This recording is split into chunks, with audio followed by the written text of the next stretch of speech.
നമസ്തേ. ആദ്യമായിട്ട് നമ്മൾ ഈ കോസ്മിക് എനർജി അല്ലെങ്കിൽ പ്രാണിക് എനർജി എന്ന് പറയുന്നത് കൈകൾക്കിടയിൽ ഞാൻ സെൻസ് ചെയ്യുന്ന സമയത്ത് അതെന്നിൽ വളരെ അട്രാക്ഷൻ ഉണ്ടാക്കി എന്നുള്ളതാണ്. എന്താണിത് എന്നറിയാനുള്ള ക്യൂരിയോസിറ്റി പിന്നീട് ഒരുപാട് വായനകളിലേക്ക് നയിച്ചു എന്നുള്ളതാണ്. ആ കാലത്ത് ഞാൻ BEd കോഴ്സ് പഠിച്ചുകൊണ്ടിരിക്കുകയായിരുന്നു. അപ്പോൾ ഇങ്ങനെയുള്ള എനർജി ബിറ്റ്വീൻ പാംസ് നമ്മൾ ഫേസ് ചെയ്ത സമയത്ത് അതിൽ ധ്യാനിക്കാനായിട്ട് തുടങ്ങി. ആ ധ്യാനത്തിലൂടെ ഉണ്ടാക്കുന്ന അറിവുകൾ അല്ലെങ്കിൽ ജ്ഞാനമെന്ന് പറയുന്നത് അല്ലെങ്കിൽ അതിലൂടെ കടന്നു പോകുമ്പോൾ ഉണ്ടായതായിട്ടുള്ള അനുഭവങ്ങൾ, അതിൽ ചിലതൊക്കെ ഞാൻ മുൻപുള്ള വീഡിയോയിൽ വിശദീകരിച്ചിട്ടുണ്ട്. അറ്റ് ദ സെയിം ടൈം നമ്മൾ ഇത് എന്താണ് എന്നറിയാൻ വേണ്ടി നമ്മൾ പുറം ലോകത്തേക്ക് നടത്തുന്നതായിട്ടുള്ള അന്വേഷണം, നമ്മൾ ഉള്ളിലേക്കും അന്വേഷിക്കുന്നു അനുഭവങ്ങളിലൂടെ. അതുപോലെ തന്നെ നമ്മൾ പുറം ലോകത്തേക്കും അന്വേഷിച്ചുകൊണ്ടിരിക്കുമ്പോൾ ഒരുപാട് വായിക്കാനായിട്ട് ഇടയായി എന്നുള്ളതാണ്. അത് ആദ്യമായി തുടങ്ങിയത് ഓൺലൈനിൽ നിന്നുള്ള വായനയായിരുന്നു. ഇതിനെക്കുറിച്ച് കൂടുതൽ അന്വേഷിക്കുകയും മനസ്സിലാക്കുകയും ചെയ്തു. ആ സമയത്ത് അതിനെ പ്രാണിക് എനർജി എന്നും അല്ലെങ്കിൽ കോസ്മിക് എനർജി എന്നൊക്കെ പല ആളുകൾ, പല ദേശങ്ങളിൽ നിന്നുള്ളവർ പല ഭാഷകളിൽ പല പേരുകളിൽ വിളിക്കുന്നതായിട്ട് കേട്ടു എന്നുള്ളതാണ്.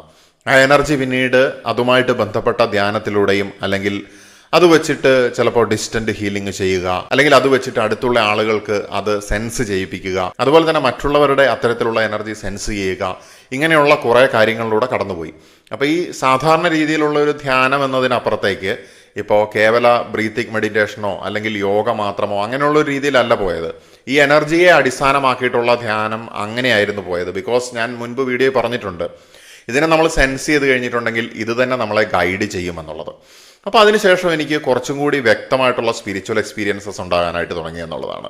അതായത് ഈ ഓറ എന്ന് പറയുന്ന സംഗതി നമ്മുടെ ചുറ്റിനുള്ളത് നമ്മുടെ റിഫ്ലക്ഷൻ അല്ലെങ്കിൽ കണ്ണാടി അതിൽ നോക്കുന്ന സമയത്ത് നമുക്ക് കാണാനായിട്ട് സാധിക്കുകയും അതുപോലെ തന്നെ നമ്മുടെ കൈകളിലേക്ക് നോക്കുന്ന സമയത്ത് എന്താണ് അതിനെ സറൗണ്ട് ചെയ്യുന്നത് എന്നുള്ള രീതിയിലുള്ള ഒരു വളരെ സബ്റ്റിലായിട്ടുള്ള ഒരു സെൻസേഷൻ നമ്മുടെ കണ്ണുകൾക്ക് ഉണ്ടാവുകയും ചെയ്യുകയാണ്. അപ്പം നമുക്കത് നമ്മുടെ ഇമാജിനേഷനാണോ, ഇറ്റ്സ് നോട്ട് ഹാലൂസിനേഷൻ, പക്ഷേ അത് നമ്മളുടെ ഒരു എക്സ്പീരിയൻസ് ആയിട്ട് നമുക്ക് മനസ്സിലാക്കാനായിട്ട് സാധിച്ചു എന്നുള്ളതാണ്. അതിനുശേഷമാണ് ഞാൻ യഥാർത്ഥത്തിൽ ഈ മനഃശാസ്ത്ര പഠനത്തിലേക്കൊക്കെ തിരിയുന്നത്. ഈ BEd കഴിഞ്ഞ് ഒരു വർഷം അധ്യാപകനായിട്ട് ജോലി ചെയ്ത് പിന്നീടാണ് മനഃശാസ്ത്രം പഠിക്കാനായിട്ട് ഞാൻ പോകുന്നത് എന്നുള്ളതാണ്. അപ്പോൾ അതിന് പോയ സമയത്തും ഈ എനർജി നല്ല രീതിയിൽ നിൽക്കുന്ന ഒരവസ്ഥയായിരുന്നു ഉണ്ടായിരുന്നത്. ഇത് നല്ല പീക്കിൽ സെൻസ് ചെയ്യുന്ന സമയത്ത് ആളുകളുടെ ചുറ്റിനുമുള്ള ഓറ, അതുപോലെ തന്നെ നമ്മുടെ ചുറ്റിനും മറ്റുള്ളവർ ചില ഇതുപോലെ താല്പര്യവും അല്ലെങ്കിൽ ഇങ്ങനെയുള്ള ചില സിദ്ധികൾ കിട്ടിയതായിട്ടുള്ള വ്യക്തികൾ, ആ ഓറ അവർക്ക് കാണാനായിട്ട് സാധിക്കുകയും ഇത് പരസ്പരം സെൻസ് ചെയ്യാനായിട്ട് സാധിക്കുകയും ഈ എനർജി ബോൾ ട്രാൻസ്ഫർ ചെയ്യാനും ഡിസ്റ്റൻസ് ഹീലിംഗ് അല്ലെങ്കിൽ അടുത്തുള്ളവർക്കുള്ള ഹീലിംഗ് തുടങ്ങി അങ്ങനെ പല രീതിയിലുള്ള കാര്യങ്ങളിലൂടെ ആ സമയത്ത് കടന്നുപോയി എന്നുള്ളതാണ്. പിന്നീട് നമുക്ക് തൊട്ടടുത്ത് നടക്കാൻ പോകുന്ന ചില കാര്യങ്ങൾ വിഷ്വൽ പോലെ കാണുന്നതായിട്ടുള്ള അനുഭവങ്ങൾ ഉണ്ടായി എന്നുള്ളതാണ്. ഇപ്പോൾ ഉദാഹരണത്തിന് നമ്മൾ ഒരു വാഹനത്തിൽ ഉറങ്ങിക്കിടക്കുകയാണ്, പക്ഷെ നമ്മളൊരു സ്ഥലത്ത് എത്തുന്നതിന് മുൻപ് ആ സ്ഥലത്തിൻ്റെ ഒരു വിഷൻ ലഭിക്കുക, അല്ലെങ്കിൽ ഒരു വാഹനം കിലോമീറ്ററുകൾ അപ്പുറത്താണ്, പക്ഷേ അത് നമ്മളുടെ മുന്നിൽ എത്തുന്നതിന് മുൻപ് നമുക്കൊരു വിഷൻ ലഭിക്കുക. അങ്ങനെയുള്ള ചില അനുഭവങ്ങൾ എന്നെ വളരെയധികം അത്ഭുതപ്പെടുത്തി എന്നുള്ളതാണ്. പക്ഷേ പിന്നീട് ചില എക്സ്പീരിയൻസസിൽ കൂടെ, ഭൗതിക ജീവിതത്തിലെയും അല്ലാത്തതായിട്ടുള്ള ചില എക്സ്പീരിയൻസസിൽ കൂടെ കടന്നുപോയ സമയത്ത് ഈ ഒരു സിദ്ധി അല്ലെങ്കിൽ ഈ ഓറ സെൻസ് ചെയ്യാനുള്ള കപ്പാസിറ്റി കുറയുന്നത് പോലെ, അല്ലെങ്കിൽ മൈൻഡ് ഡിസ്ട്രാക്റ്റ് ആകുന്നത് പോലെ, അല്ലെങ്കിൽ ഈ ഒരു സിദ്ധികൾ അതിൻ്റെ ഒരു എൻ്റെ ക്ലാരിറ്റി കുറയുന്നത് പോലെ ഒക്കെ ഫീൽ ചെയ്യുന്ന അവസ്ഥയും പിന്നീട് കംപ്ലീറ്റ്ലി ഒരു നിരീശ്വരവാദി അല്ലെങ്കിൽ ഒരു ഭൗതികവാദിയെ പോലെ മാത്രം ചിന്തിക്കുന്നതായിട്ടുള്ള ഒരു അവസ്ഥ വരെ എൻ്റെ ജീവിതത്തിൽ ഉണ്ടായി എന്നുള്ളതാണ്. അപ്പോൾ ആ സമയത്ത് എനിക്ക് തോന്നിയൊരു കാര്യമെന്ന് പറയുന്നത്, എല്ലാ സിദ്ധികളോടുകൂടിയും ഇവിടെ ജനിച്ചിട്ട് ഒരു വീണുപോയ ഒരു ഫാളൻ ഏഞ്ചൽ പോലെ എനിക്ക് സെൽഫായിട്ട് ഫീൽ ചെയ്തു എന്നുള്ളതാണ്. അല്ലെങ്കിൽ എനിക്ക് ഇത്രയും സിദ്ധികൾ ഉണ്ടായിട്ടും എന്തൊക്കെയോ കാരണങ്ങൾ കൊണ്ട് ഞാനത് നഷ്ടപ്പെടുത്തിയോ എന്നുള്ളൊരു ചിന്ത എൻ്റെ ഉള്ളിൽ വന്നു എന്നുള്ളതാണ്. ആ സമയം തൊട്ടാണ് എനിക്ക് ജീവിതത്തിൽ വളരെയധികം നെഗറ്റീവായിട്ടുള്ള ഒരുപാട് കാര്യങ്ങൾ ഫേസ് ചെയ്യേണ്ടതായിട്ട് വന്നിട്ടുള്ളത്.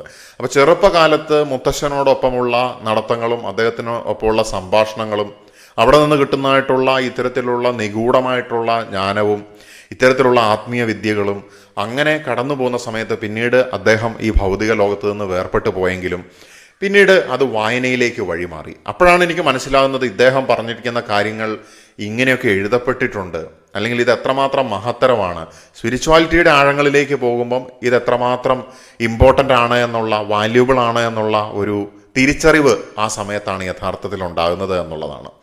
അപ്പോൾ അതിനെക്കുറിച്ച് എഴുതാനൊക്കെ തുടങ്ങി, ഇപ്പോൾ എഴുതിക്കൊണ്ടിരിക്കുന്നു, പൂർത്തിയായിട്ടില്ല. എന്തു തന്നെയാണെങ്കിലും ഇങ്ങനെ കടന്നു പോകുന്ന സമയത്ത് ഈ അറിവുകൾ എന്ന് പറയുന്നത് നമുക്ക് കംപ്ലീറ്റ്ലി സയൻറ്റിഫിക്കലി പ്രൂവ് ചെയ്യാൻ പറ്റുന്ന ഒരു കാര്യമല്ല. ഇപ്പം ഞാൻ കഴിഞ്ഞ ദിവസം ശ്രീ ഇബാദ് റഹ്മാൻ, അദ്ദേഹം ഒരു മീഡിയം ചാനലിംഗ് ചെയ്യുന്നതായിട്ടുള്ള ഒരു വ്യക്തിയുമായിട്ട് ഇൻ്റർവ്യൂ നടത്തുന്നത് ഞാൻ കാണുകയുണ്ടായി. അപ്പോൾ അവരുടെ പല അനുഭവങ്ങൾ ക്ലെയർ വോയൻസിനെ കുറിച്ചും അതുപോലെ തന്നെ അവർക്കറിയുന്നതായിട്ടുള്ള ചില ആളുകൾക്കുണ്ടായിട്ടുള്ള ക്ലെയർ ഓഡിയൻസ്, അങ്ങനെ പല രീതിയിലുള്ള അനുഭവങ്ങളെക്കുറിച്ച് പറയുന്ന സമയത്ത് ചിലർ അത് ഹാലൂസിനേഷൻ ആണ് എന്നുള്ള രീതിയിൽ അങ്ങോട്ട് മുദ്ര കുത്തുകയാണ്. അപ്പം ഞാൻ ഒരു മനഃശാസ്ത്രജ്ഞനും കൂടെ ആയതുകൊണ്ട്, മീൻസ് ഞാൻ റെഗുലറായിട്ട് MSc സൈക്കോളജി എന്നുള്ള കോഴ്സിലൂടെ കടന്നു പോവുകയും കുറച്ച് വർഷങ്ങളോളം ഞാൻ മനഃശാസ്ത്ര അധ്യാപകനായിട്ട് നിലനിൽക്കുകയും ചെയ്തിരുന്ന കാലത്ത് ഞാൻ മനസ്സിലാക്കിയത്, മനഃശാസ്ത്രം അല്ലെങ്കിൽ ഒരു കൃത്യമായിട്ട് മനഃശാസ്ത്രത്തിലൂടെ കടന്നു പോകുന്ന ഒരു വ്യക്തിക്ക് ഇത്തരത്തിലുള്ള എക്സ്പീരിയൻസസിനെ കേവലം ഹാലൂസിനേഷനായിട്ടോ ഇല്യൂഷനായിട്ടോ ഡെല്യൂഷനായിട്ടോ ഒന്നും തള്ളിക്കളയാൻ സാധിക്കില്ല എന്നുള്ളതാണ്. ബിക്കോസ് സൈക്കോളജി കൃത്യമായിട്ട് മനസ്സിലാക്കി കഴിഞ്ഞാൽ അതിൽ കൃത്യമായിട്ട് നമുക്കൊരു ഡെഫിനേഷൻ ഉണ്ട്. What is hallucination, what is illusion, what is delusion, കൃത്യമായിട്ടുള്ള ഡെഫിനേഷൻ ഉണ്ട്. സംടൈംസ് നമുക്ക് ഈ കിട്ടുന്ന ഡെഫിനേഷൻസിന് ബിയോണ്ട് ഉള്ള ചില സംഗതികൾ വരുമ്പം നമുക്കതിനെ കേവലം ഒരു മാനസികമായിട്ടുള്ള ഒരു ഭ്രമമാണ് എന്നുള്ള രീതിയിൽ നമുക്ക് പറയാനായിട്ട് സാധിക്കില്ല. അതാണ് ഞാനിവിടെ ഒരു സന്ദേശം മുന്നോട്ട് വെക്കുന്നത്.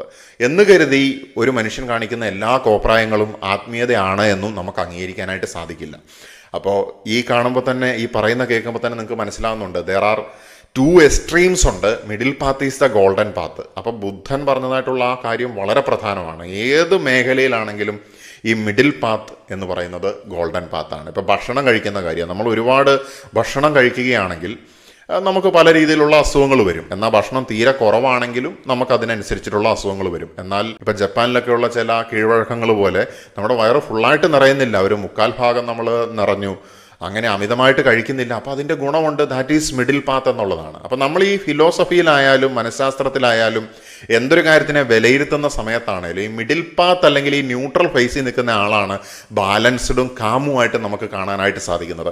എക്സ്ട്രീമിസ്റ്റുകൾക്ക് എപ്പോഴും പരാജയങ്ങളും തിരിച്ചടികളും, താൽക്കാലിക വിജയം ഉണ്ടാവുമെങ്കിലും പിന്നീട് ഇത്തരത്തിലുള്ള പരാജയങ്ങളും തിരിച്ചടികളും ഉണ്ടാകുമെന്നുള്ളതാണ്. അപ്പോൾ ഞാൻ പറഞ്ഞു വന്നത്, എൻ്റെ അനുഭവത്തിൻ്റെ വെളിച്ചത്തിലാണ് ഞാൻ നിങ്ങളോട് സംസാരിക്കുന്നത്. അല്ലാതെ ഞാൻ ഈ പറയുന്ന കാര്യങ്ങളെല്ലാം ശാസ്ത്രീയമാണെന്നോ അല്ലെങ്കിൽ ഇതെല്ലാം സത്യമാണെന്നോ ഇത് മാത്രമേ ശരിയുള്ളൂ എന്നൊന്നും ആരോടും ഞാൻ എവിടെയും പറയുന്നില്ല എന്നുള്ളതാണ്. അപ്പം നോ എക്സ്ട്രീംസ്. ഈ പറയുന്ന ഏത് കാര്യമായിക്കോട്ടെ, ഇപ്പം സ്പിരിച്വൽ മീഡിയം ചാനലിംഗ് ആയിക്കോട്ടെ, അല്ലെങ്കിൽ ഇപ്പം പല ദേവീദേവന്മാരുടെ ആരാധകരുണ്ടായിരിക്കും. ഞാനിപ്പോൾ പല ആളുകളും നമുക്ക് പറയുന്നത് കേൾക്കാം, ഏകദൈവ വിശ്വാസത്തിനെക്കുറിച്ച്, ബഹുദൈവ വിശ്വാസത്തിനെക്കുറിച്ചൊക്കെ പല രീതിയിലുള്ള തർക്കങ്ങളുണ്ട്. ദൈവത്തിൻ്റെ ഇടയിൽ ആൾ വേണോ വേണ്ടയോ, അങ്ങനെ പല രീതിയിലുള്ള തർക്കങ്ങൾ നമുക്ക് കാണാനായിട്ട് സാധിക്കും.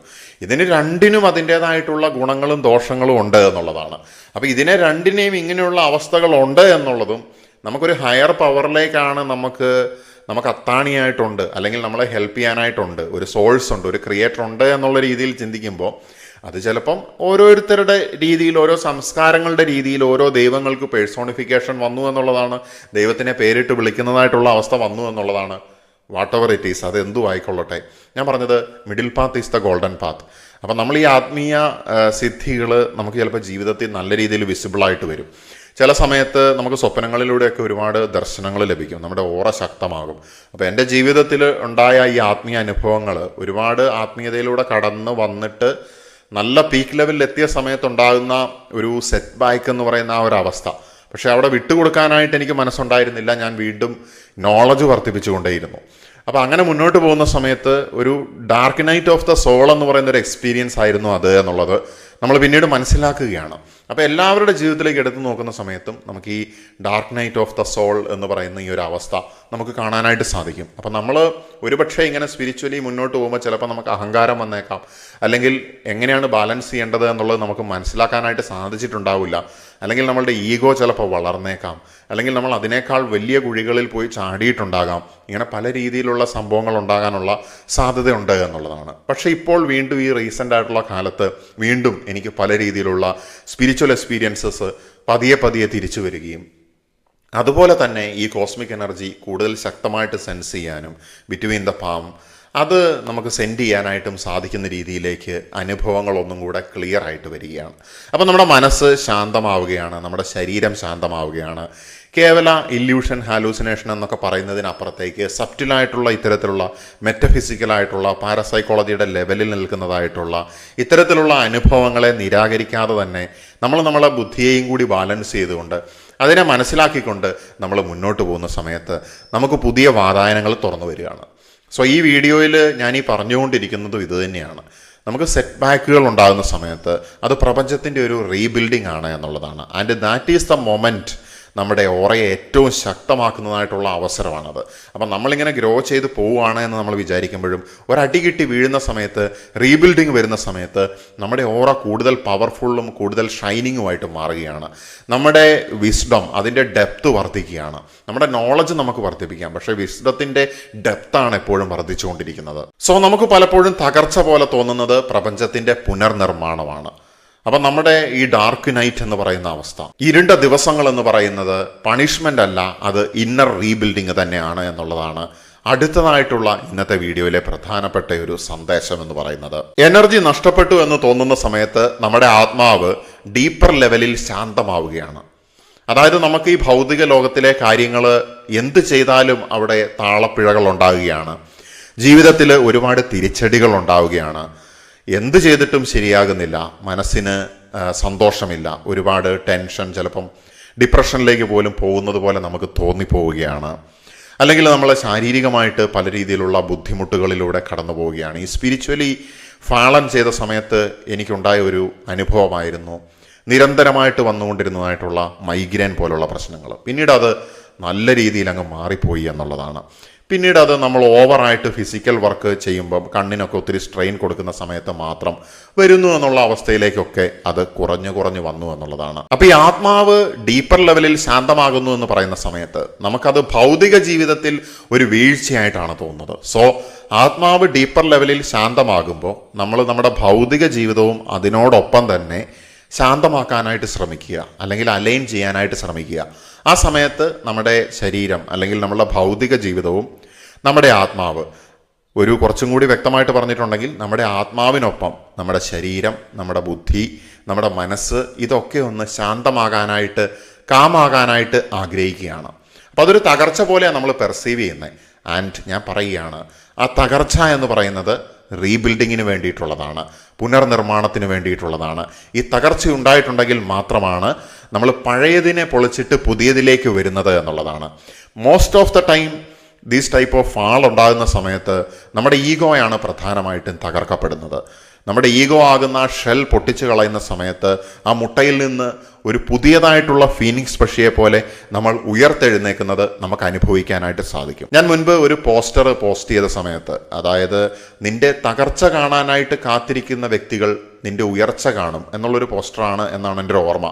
അതിലൊരു വ്യക്തി കമൻറ്റ് ചെയ്ത് ഇങ്ങനെ പറയുന്നു, ഇങ്ങനെ സംഭവിക്കുമോ? ഞാൻ എത്രമാത്രം ഉയരാനായിട്ട് ശ്രമിച്ചിട്ടുണ്ടെങ്കിലും വേറെ ഏതോ വ്യക്തിയെ പരാമർശിച്ചിട്ട് പറയുകയാണ്, ആ വ്യക്തി എനിക്കെതിരെ പ്രവർത്തിച്ചു കൊണ്ടിരിക്കുകയാണ്, അല്ലെങ്കിൽ എനിക്കെതിരെ ബ്ലാക്ക് മാജിക് ചെയ്തുകൊണ്ടിരിക്കുകയാണ് എന്ന് പരാമർശിച്ചത് ഞാൻ കാണുകയുണ്ടായി. ഇവിടെ ഈ വ്യക്തിയോടൊന്നല്ല, ബ്ലാക്ക് മാജിക് എന്ന് പറയുമ്പോൾ അത് നമുക്കെതിരെ ചെയ്യുന്നുണ്ടോ എന്നുള്ളതിന് കൃത്യമായിട്ടുള്ള എവിഡൻസ് വേണം.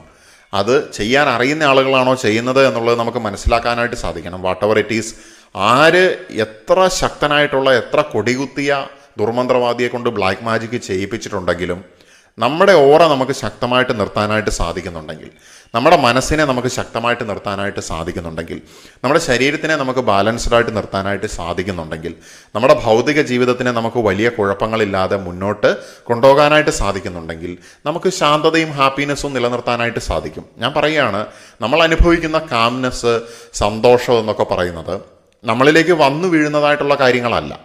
അപ്പോൾ എനിക്ക് നന്നാകാൻ പറ്റുമോ, ഞാൻ എന്ന് നന്നാകുമോ, അവർ സമ്മതിക്കുന്നില്ല എന്ന് പറയുമ്പം ഞാൻ ഓട്ടോമാറ്റിക്കായിട്ട് നന്നാവുന്നില്ല.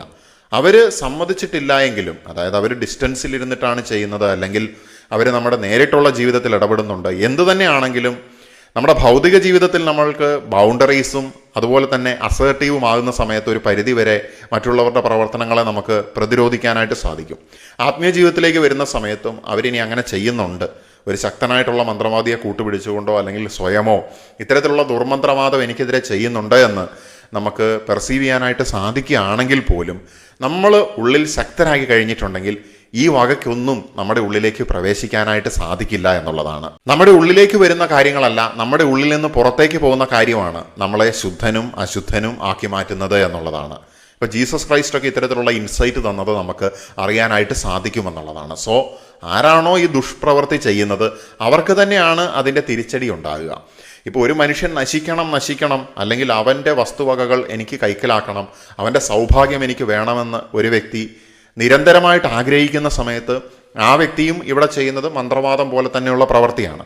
അപ്പോൾ ഒരു വ്യക്തി എപ്പോഴാണോ അവൻ ഒന്നും ചെയ്യാതെ ഇരിക്കുന്നത്, അവൻ നിസ്സംഗതയിലായി പോകുന്നത്, ആ സമയത്തും അതൊരു സ്വയം തകരുന്ന ഒരു പ്രവർത്തനമാണ്. ഞാൻ പറയുന്നത് നമ്മുടെ വിജയമെന്ന് പറയുന്നത്, അല്ലെങ്കിൽ നമുക്ക് നല്ല രീതിയിൽ പോകണമെന്നുണ്ടെങ്കിൽ നമ്മുടെ ഭാഗത്ത് നിന്നൊരു എഫേർട്ട് വേണമെന്നുള്ളതാണ്. ഞാൻ എപ്പോഴും എൻ്റെ കുട്ടികളോട് മനഃശാസ്ത്രം പഠിപ്പിക്കുന്ന സമയത്ത് പറയാറുണ്ടായിരുന്നു, ഹാപ്പിനെസ് എന്ന് പറയുന്ന സംഭവം അത് ഹാപ്പൻ ചെയ്യുന്നൊരു സംഭവമല്ല, നമ്മളത് മേക്ക് ഇറ്റ് ഹാപ്പൻ, നമ്മളത് സംഭവിപ്പിക്കണം.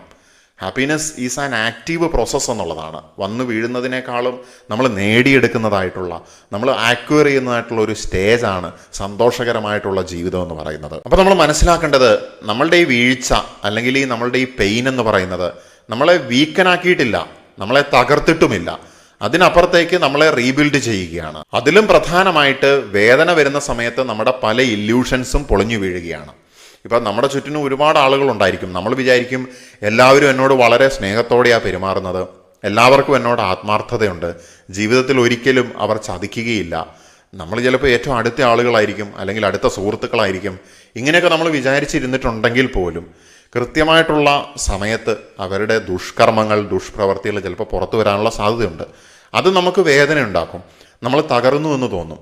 പക്ഷേ യഥാർത്ഥത്തിൽ അവിടെ സംഭവിക്കുന്നതെന്ന് വെച്ചിട്ടുണ്ടെങ്കിൽ ഇവരുടെ ഇത്തരത്തിലുള്ള പ്രവർത്തികൾ വേദന നൽകുകയും ആ വേദന നമ്മുടെ ഇല്യൂഷൻ അല്ലെങ്കിൽ മിഥ്യ അല്ലെങ്കിൽ നമ്മൾ മായയിൽ അകപ്പെട്ടതിനെ അതിൽ നിന്ന് നമ്മളെ മോചിപ്പിക്കാനായിട്ട് നമ്മളെ സഹായിക്കുകയും ചെയ്യുമെന്നുള്ളതാണ്.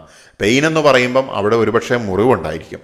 ഈ മുറിവിലൂടെ പ്രകാശം കടക്കുന്ന സമയത്ത് നമ്മൾ ഇല്യൂഷനിൽ നിന്ന് അല്ലെങ്കിൽ മായയിൽ നിന്ന് മാറിയിട്ട് നമുക്ക് എന്താണ് യഥാർത്ഥത്തിലുള്ള യാഥാർത്ഥ്യമെന്ന് തിരിച്ചറിയാനായിട്ട് സാധിക്കുകയാണ്. മറ്റൊരു ആംഗിളിൽ കൂടെ നോക്കിയിട്ടുണ്ടെങ്കിൽ ഈ ഡാർക്ക്നെസ് എന്ന് പറയുന്നത് ഫേക്ക് സ്ട്രെങ്തിനെയാണ് റിമൂവ് ചെയ്യുന്നത്. നമുക്ക് യഥാർത്ഥത്തിൽ ശക്തിയില്ല, പക്ഷെ ഒരുപാട് ശക്തി ഉണ്ട് എന്ന് നമ്മൾ വിചാരിക്കുക. അങ്ങനെ വിചാരിക്കുന്ന ആളുകൾ നമ്മുടെ ചുറ്റിനുണ്ട് എന്നുള്ളതാണ്.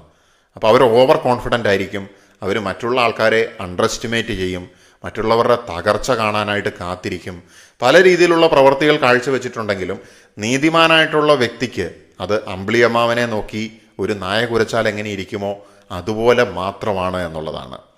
അപ്പോൾ ആ കല്ലുകളൊന്നും ആ ഏറുകളൊന്നും നമുക്കിട്ട് കൊള്ളുകയില്ല എന്നുള്ളതാണ്.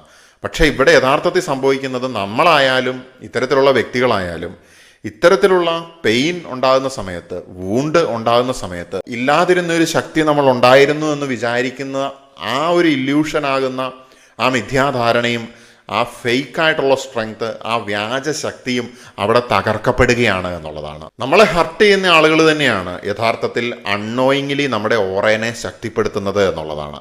ബിക്കോസ് ഈ ഹർട്ട് വരുമ്പോഴാണ് നമ്മളതിൻ്റെ പ്രതിവിധി എന്താണ് എന്നുള്ളത് നോക്കുന്നത്. ഇപ്പം എൻ്റെ ഈ വീഡിയോ കാണുന്നത് പോലും ഞാൻ മുൻപ് ചെയ്ത പല വീഡിയോകളിലും ഒത്തിരി മുറിവേറ്റ ആളുകൾ, പറ്റിക്കപ്പെട്ട ആളുകൾ, സൈഡ് ലൈൻ ചെയ്യപ്പെട്ട ആളുകൾ, അങ്ങനെ ജീവിതത്തിൽ ഒരുപാട് സഫറിങ് ഉള്ള ആളുകൾ അവരുടെ അനുഭവങ്ങൾ കമൻറ്റിലൂടെ പങ്കുവെക്കുന്ന സമയത്ത് ഇപ്പോൾ ഏകദേശം എനിക്ക് തോന്നുന്നു 492 വീഡിയോ ആണെന്ന് തോന്നുന്നു ഇത്. എനിവേ 491 വീഡിയോകൾ ഇപ്പോൾ ചെയ്തിട്ടുണ്ട്. അപ്പം 500-ൻ്റെ അടുത്തേക്ക് എത്താനായിട്ട് പോവുകയാണ്. ഇപ്പോൾ ഈ ചാനൽ ഞാൻ ആരംഭിച്ചിട്ട് വർഷങ്ങളായിട്ടുണ്ട്, ഏകദേശം 10 വർഷത്തിൻ്റെ അടുത്തായി എന്നാണ് എൻ്റെ ഒരു ഓർമ്മ. പക്ഷേ ആദ്യകാലങ്ങളിൽ ലോ ഓഫ് അട്രാക്ഷനെ കുറിച്ചും കർമ്മയെക്കുറിച്ചും ഒക്കെ കുറച്ച് കാര്യങ്ങൾ പറഞ്ഞു, ചക്ര സിസ്റ്റത്തിനെ കുറിച്ച് പറഞ്ഞിട്ടുണ്ടായിരുന്നു.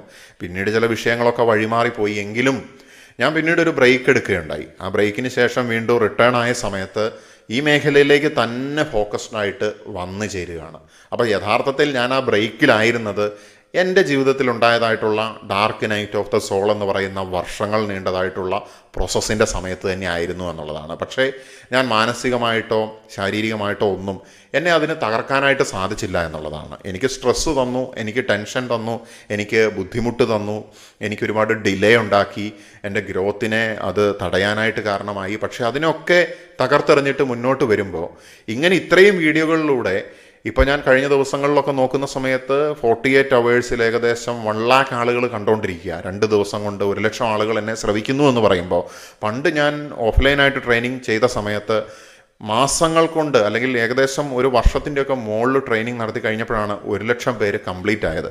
അപ്പോൾ ഓഫ്ലൈനിൽ അത്രയും പേര് കാണുന്നതിനപ്പുറത്തേക്ക് വെറും 48 മണിക്കൂറിൽ ഇത്രയും ആളുകൾ കാണുകയും അതിൽ എത്രയോ ആളുകൾ അവരുടെ അനുഭവങ്ങൾ പങ്കുവെക്കുകയും ഇത് കേൾക്കുകയും ചെയ്യുന്ന സമയത്ത് ഇത് ആർക്കൊക്കെയോ ഹീലിംഗ് ഉണ്ടാക്കുന്നുണ്ട് എന്നുള്ളത് എനിക്ക് തെളിവ് സഹിതം അതിൽ മനസ്സിലാക്കാനായിട്ട് സാധിക്കുകയാണ്. ആളുകൾ അവരുടെ അനുഭവങ്ങൾ മാത്രമല്ല പങ്കുവെക്കുന്നത്, ഈ പറയുന്ന കാര്യങ്ങൾ എങ്ങനെയാണ് അവർക്ക് ഗുണകരമായിട്ട് ജീവിതത്തിൽ പ്രയോജനപ്പെടുത്താനായിട്ടും അവരായിരിക്കുന്നതായിട്ടുള്ള പ്രശ്നങ്ങളിൽ നിന്ന്, പ്രതിവിധിയില്ലാത്ത പല പ്രശ്നങ്ങളിൽ നിന്ന് പുറത്തു വരാനായിട്ട് സാധിക്കുന്നതും ഈ വാക്കുകളിലൂടെ മാത്രം സാധിക്കുന്നുണ്ടെങ്കിൽ, ഞാൻ എപ്പോഴും പറയുന്നത് പോലെ it is not me, not my power, എൻ്റേതായിട്ടുള്ള യാതൊരു സംഗതിയുമല്ല. ഈ ജഡമായിട്ടുള്ള ശരീരം ഇവിടെ ഇരിക്കുന്നു, അത് അതിൻ്റെ രീതിയിൽ പ്രവർത്തിക്കാനായിട്ട് നമ്മൾ ഹയർ സോഴ്സ് അല്ലെങ്കിൽ പവറിന് വിട്ടുകൊടുക്കുന്നത് കൊണ്ട് മാത്രമാണ് അത് എൻ്റെ കണ്ഠത്തിലൂടെ ഒരു സ്വരമായിട്ട്, ഒരു മന്ത്രമായിട്ട് പുറത്തേക്ക് വരുന്നതും അതെനിക്ക് നിങ്ങളുടെ മുന്നിലേക്ക് എത്തിക്കാനായിട്ട് സാധിക്കുന്നതും. ജീവിതത്തിൽ എത്ര കണ്ട് പ്രതിസന്ധികൾ ഉണ്ടാകുന്നുണ്ടെങ്കിലും നമുക്ക് പരമാവധി എനിക്ക് ഓരോ ദിവസവും നിങ്ങളോട് പറയണമെന്ന് തോന്നിക്കുന്ന കാര്യങ്ങൾ മുന്നോട്ട് എത്തിക്കാനായിട്ട് ശ്രമിക്കുന്നുണ്ട് എന്നുള്ളതാണ്. അത് ആരോഗ്യ പ്രശ്നങ്ങൾ ഉള്ളപ്പോൾ പോലും ഈ അടുത്ത ദിവസങ്ങളിലൊക്കെ വളരെ കൺസിസ്റ്റൻ്റ് ആയിട്ട് ഞാനിതിൽ നിന്നുകൊണ്ടിരിക്കുകയാണ്. സോ ഈ സമയത്താണ് ഈ ഒന്നുമല്ലാത്തതായിട്ടുള്ള ഈ ശരീരം അല്ലെങ്കിൽ ഒന്നുമില്ലാത്തതായിട്ടുള്ള ഈ ബുദ്ധി, പല ആളുകളും എന്നെ പൊട്ടൻ എന്നൊക്കെ വിളിച്ചിട്ടുണ്ട് ഞാൻ വളർന്നു വരുന്ന കാലത്തൊക്കെ. അപ്പോൾ ഈ വെറും പൊട്ടനായിട്ടുള്ള ബുദ്ധിയുള്ള മനുഷ്യൻ അല്ലെങ്കിൽ പല പ്രശ്നങ്ങളുള്ള ശരീരങ്ങളുള്ള ഒരു മനുഷ്യൻ ഇത് പറയുന്നത് ഈ മനുഷ്യൻ്റെതായിട്ടുള്ള ഒരു പോസിറ്റീവല്ല. ഇതിലൂടെ ഉപയോഗിക്കപ്പെടുന്ന സമയത്ത് ഇത് ഒത്തിരി പേർക്ക് ഉപകാരമാകുന്നു എന്ന് കാണുന്ന സമയത്ത് വളരെ സന്തോഷം തോന്നുന്നു.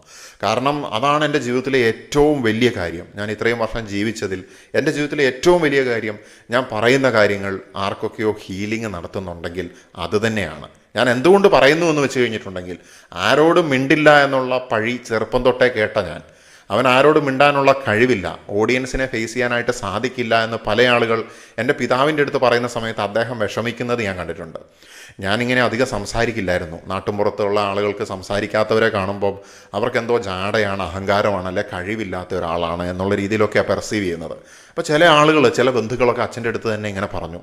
അപ്പോൾ അദ്ദേഹം വിഷമിച്ചു. അദ്ദേഹം വിഷമിക്കുന്നത് ഞാൻ കാണുകയുണ്ടായി. പക്ഷേ കാലം എന്നെ അദ്ദേഹത്തിൻ്റെ അവസാന കാലത്തിനോട് അടുത്ത സമയത്താണെങ്കിൽ പോലും ലക്ഷക്കണക്കിന് ഓഡിയൻസിന് ഞാൻ ക്ലാസ് എടുത്തു, 1,00,000 പേര് കഴിഞ്ഞു എന്ന് എനിക്ക് അദ്ദേഹത്തിനോട് പറയാനായിട്ട് സാധിച്ചു. ഞാനിപ്പോഴും ഓർക്കുവാണ്, അദ്ദേഹം വിട്ടുപോയിട്ടും അദ്ദേഹത്തിൻ്റെ ഒരു പഴയ ബാഗ് കണ്ട സമയത്ത് അതിൽ ഞാൻ കാണുക, ഞാൻ എഴുതിയതായിട്ടുള്ള എൻ്റെ ആദ്യത്തെ ലേഖനത്തിൻ്റെ ഒരു കോപ്പി അതിൽ സൂക്ഷിച്ചിരിക്കുന്നത്. അപ്പോൾ അദ്ദേഹം ഇങ്ങനെ ഒത്തിരി ഇമോഷൻസ് കാണിക്കുന്ന ഒരാളൊന്നുമല്ല. ഇപ്പം മക്കളെ കൊഞ്ചിക്കുക, എടുക്കുക, അങ്ങനെയൊന്നും ചെയ്യുന്ന ആളല്ല. റഫായിട്ട് തന്നെ നിൽക്കുന്ന ഒരാൾ തന്നെയായിരുന്നു അദ്ദേഹം. പക്ഷേ അദ്ദേഹത്തിൻ്റെ കടമകളൊക്കെ ചെയ്തെങ്കിലും അല്പം മുൻപ് അദ്ദേഹം പോയതുകൊണ്ട് അതിൻ്റേതായിട്ടുള്ള ബുദ്ധിമുട്ടുകളിലൂടെ എല്ലാവരും കടന്നുപോയിക്കൊണ്ടിരിക്കുകയുമാണ്. എന്തു തന്നെയാണെങ്കിലും ഞാൻ പറഞ്ഞു വന്നതെന്ന് വെച്ച് കഴിഞ്ഞാൽ, ഒന്നുമല്ലാത്തൊരവസ്ഥയിൽ നിൽക്കുന്ന ഒരു വ്യക്തി അപ്രതീക്ഷിതമായിട്ട് ഒരിക്കലും അയാൾ വരില്ല എന്നുള്ള മേഖലയിലേക്ക് എത്തുന്നുണ്ടെങ്കിൽ അത് ഈ പറയുന്നതായിട്ടുള്ള ഒരു ഡാർക്ക് നൈറ്റ് കഴിഞ്ഞതിന് ശേഷമുള്ള ഒരു ഉയർച്ച അല്ലെങ്കിൽ അങ്ങനെ ഉണ്ടാകുന്ന ഒരു സംഭവമാണ് എന്നുള്ളതാണ്. പല രീതിയിൽ നമ്മുടെ ഈഗോ തകർക്കപ്പെടുന്നു, നമ്മളെ തന്നെ റീഷേപ്പ് ചെയ്യുന്നു, നമ്മളെ തന്നെ പുതിയതായിട്ടുള്ള ഒരു അവസ്ഥയിലേക്ക് കൊണ്ടുപോകുന്നു, നമ്മുടെ ഇല്യൂഷനെ തകർക്കപ്പെട്ടുകൊണ്ട് നമ്മളെ മുന്നോട്ട് കൊണ്ടുപോകുന്നു. ഇങ്ങനെ കുറേ കാര്യങ്ങൾ നമ്മളെ തന്നെ പ്രപഞ്ചത്തിന് വിട്ടുകൊടുക്കുന്ന സമയത്ത് നമുക്കുണ്ടാകുന്നുണ്ട് എന്നുള്ളതാണ്. ഞാൻ ചെറുപ്പകാലത്തൊക്കെ ആദ്യമൊക്കെ നമ്മളെ പല മതപരമായിട്ടുള്ള പ്രാർത്ഥനകളാണ് ആളുകൾ പഠിപ്പിക്കുന്നത്. പിന്നീട് ഞാൻ ദൈവത്തിനോട് പറയുന്നൊരു കാര്യം എന്തായിരുന്നു വെച്ച് കഴിഞ്ഞിട്ടുണ്ടെങ്കിൽ, ക്രിയേറ്ററോട് പറയുന്നൊരു കാര്യം എന്ന് വെച്ചാൽ, നീ എന്നെ എന്ത് രീതിയിൽ വേണമെങ്കിലും ഉപയോഗിച്ചു കൊള്ളുക.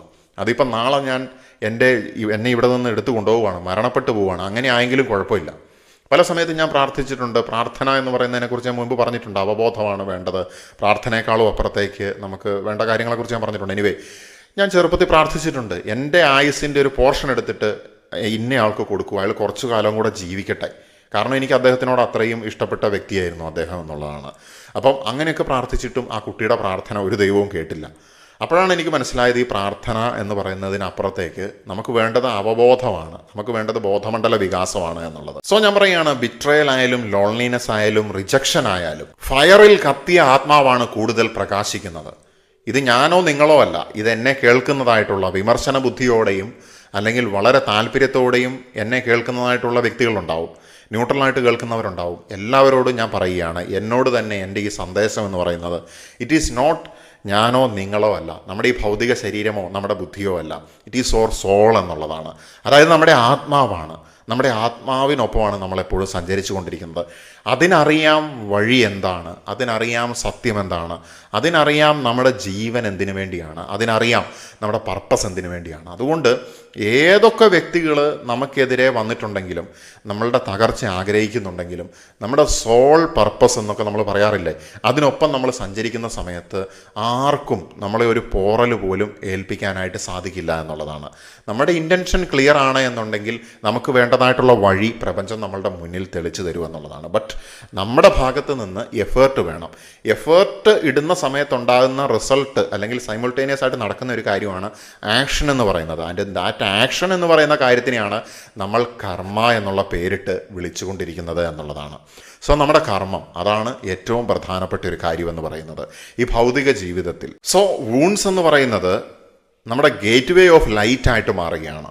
നമ്മൾ പണ്ടുണ്ടായിരുന്ന നമ്മളുടെ മിഥ്യാധാരണകൾക്കൊക്കെ അപ്പുറത്തേക്ക് സത്യം എന്താണെന്ന് നമ്മളെ കാണിച്ചു തരികയാണ്. സോ നമ്മൾ തകർന്നു വീഴുന്നത് നമ്മൾ നശിക്കാനോ തീരാനോ വേണ്ടിയല്ല. അത് പ്രപഞ്ചം നമുക്ക് തരുന്നതായിട്ടുള്ള ഒരു ക്ലാസ് മാത്രമാണ്. നമ്മുടെ പഴയ ഈഗോ, നമ്മൾ പലരിലും ചിലപ്പോൾ ഡിപ്പെൻഡൻ്റ് ആയിരിക്കും. നമ്മുടെ ആ ഡിപ്പെൻഡൻസിനെ മാറ്റുക, നമ്മുടെ ഓൾഡ് ഐഡൻറ്റിറ്റിയെ മരിക്കാനായിട്ട് അനുവദിക്കുന്ന സമയത്ത് നമ്മുടെ പുതിയ ഐഡൻറ്റിറ്റി ഇവിടെ ജന്മം കൊള്ളുകയും വളരുകയും ചെയ്യുകയാണ്. സോ റിയൽ ട്രാൻസ്ഫോർമേഷൻ എന്ന് പറയുന്നത് ഒരു ഡിസ്ട്രക്ഷൻ ഫേസ് പോലെയാണ്. ഒരു കുട്ടി ജനിക്കുന്ന കാര്യം എടുത്ത് നോക്കും, അതിൻ്റെ അമ്മയോട് ചോദിച്ചു കഴിഞ്ഞിട്ടുണ്ടെങ്കിൽ നമുക്കറിയാനായിട്ട് സാധിക്കും. അതൊരു ഡിസ്ട്രക്ഷൻ ഫേസ് പോലെ ആയിരിക്കും ഒരുപക്ഷെ അവർക്ക് ഫീൽ ചെയ്യുന്നത്. പെയിൻഫുള്ളാണ്, ചിലപ്പോൾ പേടിയുണ്ടാകും. അങ്ങനെ പല അവസരങ്ങളിലൂടെ മനുഷ്യൻ ജനിക്കുന്ന സമയം തൊട്ട് പിന്നീടും മനുഷ്യൻ ജീവിതത്തിൽ ഇങ്ങനെ പല തകർച്ചകൾ ഉണ്ടാകും തോറും വീണ്ടും എഴുന്നേക്കുന്ന സമയത്ത് അതിനെ ഞാൻ പുനർജന്മം എന്ന് വിളിക്കുകയാണ്. മരിച്ചു കഴിഞ്ഞതിന് ശേഷം കിട്ടുന്ന ഒരു സംഗതി മാത്രമല്ല പുനർജന്മം. നമ്മുടെ ജീവിതത്തിൽ പലതവണ നമ്മൾ പുനർജനിക്കുമെന്നുള്ളതാണ്. ഞാൻ പറയുകയാണ്, നിങ്ങൾ എന്നും കാണുമ്പോൾ സ്ഥായിയായിട്ടുള്ളൊരു സ്വഭാവമുള്ള ഒരു മനുഷ്യൻ, അവൻ യഥാർത്ഥത്തിൽ അവൻ്റെ ആത്മാവിനെ അറിയുന്നുണ്ടോ എന്ന് എനിക്ക് സംശയമാണ്. ഈ സ്വഭാവമൊക്കെ മനുഷ്യൻ്റെ സ്വഭാവം പോലും മാറും. ഇൻട്രോവേർട്ട് ചിലപ്പം എക്സ്ട്രോവേർട്ട് ആകും, എക്സ്ട്രോവേർട്ട് ചിലപ്പോൾ ആംബിവേർട്ട് ആകും. അങ്ങനെ പല രീതിയിൽ മനുഷ്യൻ്റെ സ്വഭാവം മാറിക്കൊണ്ടിരിക്കുമെന്നുള്ളതാണ്. ജീവിതത്തിലെ അനുഭവങ്ങളിൽ നിന്ന് പാഠം ഉൾക്കൊണ്ടുകൊണ്ട് മുന്നോട്ട് പോകുന്ന സമയത്ത് ആരോട് ഇടപെടാത്ത വ്യക്തിക്ക് ചിലപ്പം എല്ലാ വ്യക്തികളുമായിട്ട് ഇടപെടേണ്ടതായിട്ടുള്ളൊരു സാഹചര്യം വരും. നമ്മൾ എന്തിനാണോ ഭയന്നിരുന്നത് അത് ചിലപ്പോൾ നമ്മുടെ മുന്നിൽ വന്ന് നിൽക്കും, നമ്മൾ ഫേസ് ചെയ്യേണ്ടതായിട്ട് വരും. അതുകൊണ്ട് ഞാൻ പറയുകയാണ്, നമ്മുടെ ഈ ജീവിതം എന്ന് പറയുന്നത് നമ്മളെ പരീക്ഷിക്കുന്നതോ അല്ലെങ്കിൽ നമ്മളെ തകർക്കുന്നതോ അല്ല, അതൊരു രാജാവിനെ ഉണ്ടാക്കിയെടുക്കുകയാണ് എന്നുള്ളതാണ്. ആ രാജാവ് ഉണ്ടാകണമെങ്കിൽ നമ്മൾ അനുവദിക്കണം എന്നുള്ളതാണ്. പ്രപഞ്ചത്തിൻ്റെ ഉദ്ദേശം എന്ന് പറയുന്നത് ഓരോ മനുഷ്യൻ്റെ തലയിലും ഒരു അദൃശ്യ കിരീടം, യുണീക്കായിട്ടുള്ള ഒരു കിരീടങ്ങൾ വെച്ചു കൊടുക്കുക എന്നുള്ളതാണ്. പല സമയത്തും നമ്മുടെ ഓറയെ ശക്തിപ്പെടുത്തുന്നത് നമ്മുടെ ജന്മം കൊണ്ടല്ല, നമ്മൾ കടന്നു പോയിട്ടുള്ള വഴികളാണ് നമ്മളെ ശക്തിപ്പെടുത്തുന്നത്. അവിടെ നമുക്ക് തടസ്സം നിന്ന ആളുകൾ, നമ്മളെ ഉപദ്രവിക്കുന്നതായിട്ടുള്ള ആളുകൾ, നമ്മളോട് ഫൈറ്റ് ചെയ്യുന്നതായിട്ടുള്ള ആളുകൾ, അങ്ങനെയുള്ള ഒരുപാട് വ്യക്തികൾ കാരണം നമ്മൾ കൂടുതൽ ശക്തരായിട്ട് മാറിക്കൊണ്ടിരിക്കുകയാണ് എന്നുള്ളതാണ്. ശത്രു മുഖേന നമുക്ക് ഓരോരുത്തർക്കും വളർച്ചയാണ് ഉണ്ടാകേണ്ടത്, അല്ലാതെ പ്രതികാരമല്ല, റിവെഞ്ച് സ്റ്റോറി അല്ല നമുക്ക് പറയാനുള്ളത്. We have A growth story എന്നുള്ളതാണ്. സോ നമ്മുടെ ജീവിതത്തിൽ നമ്മൾ മുന്നോട്ട് പോകുന്ന സമയത്ത് എന്ത് രീതിയിലുള്ള തടസ്സങ്ങൾ ഉണ്ടായിട്ടുണ്ടെങ്കിലും നമ്മുടെ ഉള്ളിലേക്ക് തിരിഞ്ഞു നോക്കുന്ന സമയത്ത് നമ്മൾ പഠിച്ച മനഃശാസ്ത്രത്തിനും അല്ലെങ്കിൽ നമ്മൾ പഠിക്കുന്നതായിട്ടും കേൾക്കുന്നതുമായിട്ടുള്ള യുക്തിവാദ ചിന്തകൾക്കും അല്ലെങ്കിൽ മറ്റെന്ത് രീതിയിലുള്ള പ്രത്യയശാസ്ത്രങ്ങൾക്കും അപ്പുറത്തേക്ക് എല്ലാ ഇസങ്ങളുടെയും മുകളിലുള്ളതായിട്ടുള്ള ഒരു അവസ്ഥ നമുക്ക് പ്രാപിക്കാനായിട്ട് സാധിക്കും. ആ ഒരു അവസ്ഥയെ ഞാൻ പറയുകയാണ്, ബുദ്ധൻ പറഞ്ഞ അവസ്ഥ അത് തന്നെയാണ്. ബുദ്ധ എന്ന് പറഞ്ഞു കഴിഞ്ഞാൽ തന്നെ അതാണ്. അതായത് ബുദ്ധി പ്ലസ് ധ, ബുദ്ധിക്ക് അപ്പുറത്തുള്ളത്, ബുദ്ധി ഇൻ്റലിജൻസ്, ധ മീൻസ് ബിയോണ്ട് ഇൻ്റലിജൻസ് എന്നുള്ളൊരവസ്ഥ. സോ നമ്മുടെ ബോധമണ്ഡല വികാസമാണ് നമ്മുടെ സൊല്യൂഷൻ. ആൻഡ് ആ ബോധമണ്ഡല വികാസത്തിലൂടെ നമുക്ക് കളക്റ്റീവായിട്ടുള്ള എൻലൈറ്റൻമെൻറ്റ് അറ്റൈൻ ചെയ്യാനായിട്ട് സാധിക്കും. അത് ഉടനെയല്ല, പക്ഷേ സ്ലോലി ഈ ലോകം മുഴുവൻ എൻലൈറ്റൻഡ് ആകുന്ന ഒരു അവസ്ഥയിലേക്ക് മാറിക്കൊണ്ടിരിക്കുകയാണ്. ദ ഷിഫ്റ്റ് ഈസ് ഹാപ്പനിങ് എന്ന് പറഞ്ഞുകൊണ്ട് തുടരുവാൻ വേണ്ടി നിർത്തുകയാണ്. സന്ദേശങ്ങൾ ഇനിയും ഒരുപാടുണ്ട്. നിങ്ങളുടെ അഭിപ്രായങ്ങളും അനുഭവങ്ങളും പങ്കുവെക്കണം. പറയാനുള്ളത് പറയണം, ചോദിക്കാനുള്ളത് ചോദിക്കണം.